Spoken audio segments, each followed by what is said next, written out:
ಕೇರಳದ ಗುಡ್ಡ ಕುಸಿತ ಮಹಾ ದುರಂತದಲ್ಲಿ ಒಬ್ಬೊಬ್ಬರದು ಒಂದೊಂದು ಕಣ್ಣೀರ ಕತೆ. ನಿನ್ನೆ ಹಾಗೂ ಮೊನ್ನೆ ಕಾಳಜಿ ಕೇಂದ್ರಕ್ಕೆ ಬಂದವರಲ್ಲಿಯೂ ಕೂಡ ಇನ್ನೂ ಕೂಡ ಆತಂಕದ ಭಾವ ಎದುರಾಗಿದೆ. ಕಾರಣ ತಮ್ಮವರನ್ನ ಕಳ್ಕೊಂಡಿದ್ದಾರೆ. ಪ್ರತಿಯೊಂದು ಆಂಬ್ಯುಲೆನ್ಸ್ ಬಂದಾಗಲೂ ಕೂಡ ತಮ್ಮವರು ಇದ್ದಾರಾ ಅಂತ ಹೇಳಿ ಇಣುಕಿ ನೋಡುವಂತಹ ಕೆಲಸಕ್ಕೆ ಮುಂದಾಗ್ತಿದ್ದಾರೆ. ಇನ್ನು ಸೂರಲ್ಮಲೈ ನಿವಾಸಿಯಾಗಿರುವಂತಹ ಅಮರಾವತಿ ಅವ್ರ ನನ್ನ ಜೊತೆ ಇದ್ದಾರೆ. ಆವತ್ತು ಏನೆಲ್ಲ ಆಯ್ತು, ಅವರ ಕುಟುಂಬದವರು ಏನಾಗಿದ್ದಾರೆ, ಬನ್ನಿ ಮಾತಾಡ್ಸ್ತಾ ಹೋಗೋಣ. ಅಮ್ಮ, ನಿಮ್ಮ ಮನೆ ಎಲ್ಲಿದ್ದು? ಸೂರಲ್ಮಲೆ ಎಲ್ಲ ಇರೋದಾ? ಸ್ಕೂಲ್ ರೋಡ್ ಉಂಟಲ್ಲ, ಸ್ಕೂಲಲ್ಲಿ ಹೈಸ್ಕೂಲ್ ಉಂಟು, ಅದರಲ್ಲಿ ಹೋಗ್ಬೇಕು ಮೇಲೆ. ನಮ್ಮ ಮನೆ ಅಲ್ಲಿ ಇರೋದು ಸೂರಲ್ಮಲೆ. ಎಷ್ಟು ಜನ ನಿಮ್ಮ ಮನೆಯಲ್ಲಿ ಮಿಸ್ ಆಗಿದ್ದಾರೆ ಅಮ್ಮ ಈಗ? ಇಬ್ರು. ಯಾರು? ಇವರ ತಮ್ಮನ ಮಗನು. ಮಗು ಏನ್ ಮಾಡ್ತಿದ್ರು ಅಮ್ಮ ಕೆಲಸ? ಅವರು പിന്നെ ಚಾಯ ಟೀ ಅಲ್ಲಿಗೆ ಹೋಗ್ತಾರೆ. ಏನಾಯ್ತು ಅಮ್ಮ ಅವತ್ತು? ನಾವು ಮಳೆ ಬಂದಿದ್ದು, ಒಂದು ಶಬ್ದ ಬಂದಾಗ ಇವರು ಹೇಳಿದ್ರು ಏನೋ ಸೌಂಡ್ ಬರ್ತದೆ ಅಂತ. ಆಗ ನಾನು ಹೇಳಿದೆ ಅದು ಮಳೆ, ಏನೂ ಆಗೋದಿಲ್ಲ. ನಾವಿಲ್ಲಿ ಕೂತ್ಕೊಂಡು ಹೇಳಿ ಮಾತಾಡ್ಕೊಂಡು ಇದ್ದಿ.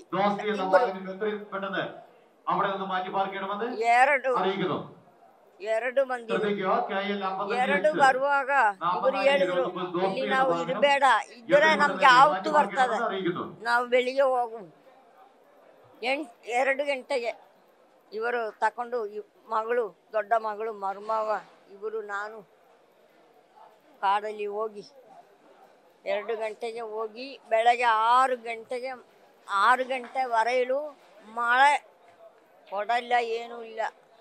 ಮಳೆ ನನೆದು ಇಲ್ಲಿ ಕೂತ್ಕೊಂಡು ಬೆಳಗ್ಗೆ 6 ಗಂಟೆಗೆ ಇಬ್ಬರು ಬಂದು ನಮ್ಮನ್ನು ಕರ್ಕೊಂಡು ಬಂದಿದ್ದು. ಜೀಪ್ ತಕೊಂಡು ಬಂದು ನಮ್ಮನ್ನು ಕರ್ಕೊಂಡು ಬಂದು ಇಲ್ಲಿ ಹಾಕಿ ಬಿಟ್ಟರು. ಅಷ್ಟೊತ್ತೊಂದು ರಾತ್ರಿ ಕಾಡ್ಗೆ ಹೋಗಿದ್ರ ಅಜ್ಜಿ? ನೀರು ಬರ್ತದಲ್ಲ, ನಾವು ಇಲ್ಲಿ ನಿತ್ರ ತಕೊಂಡು ಹೋಗ್ತಾರೆ ನಮ್ಮನ್ನ. ಆಗ ನಾವು ಕಾಡಲ್ಲಿ ಹೋಗಿ ಮೇಲೆ ಹೋಗಿ ಕೂತ್ಕೊಂಡ, ಅಲ್ಲಿಗೆ ನೀರು ಬರೋದಿಲ್ಲಲ್ಲ ಅಂತ ಹೇಳ್ಬಿಟ್ಟು. ಆ ಸಂದರ್ಭಕ್ಕೆ ಇಬ್ರು ಮಿಸ್ ಆದ್ರಲ್ಲ, ಇಬ್ರು ಕಳೆದೋದ್ರಲ್ಲ ಅವರು?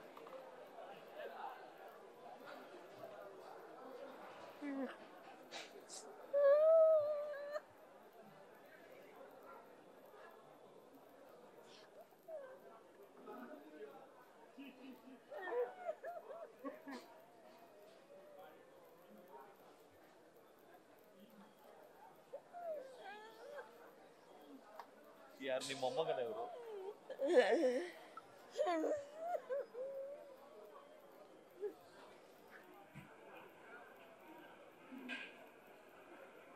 ಈಗ ನಾಪತ್ತೆ ಆಗಿರೋರು ಅವ್ರ ಮಗನ?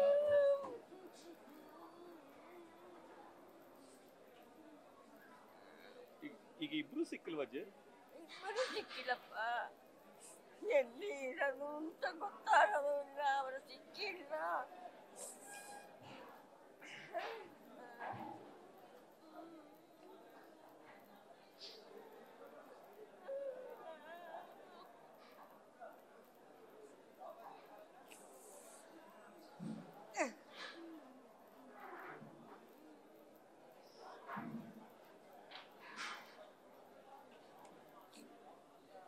ಈಗ ಅಲ್ಲಿ ಮನೆ ಏನೂ ಇಲ್ಲ ಅಜ್ಜಿ?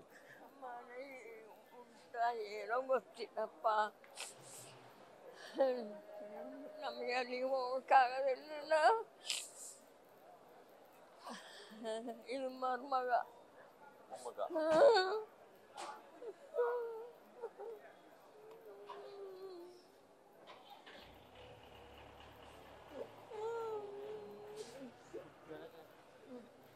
ಇದು ಅಮರಾವತಿ ಅಜ್ಜಿಯ ನೋವಿನ ನುಡಿ.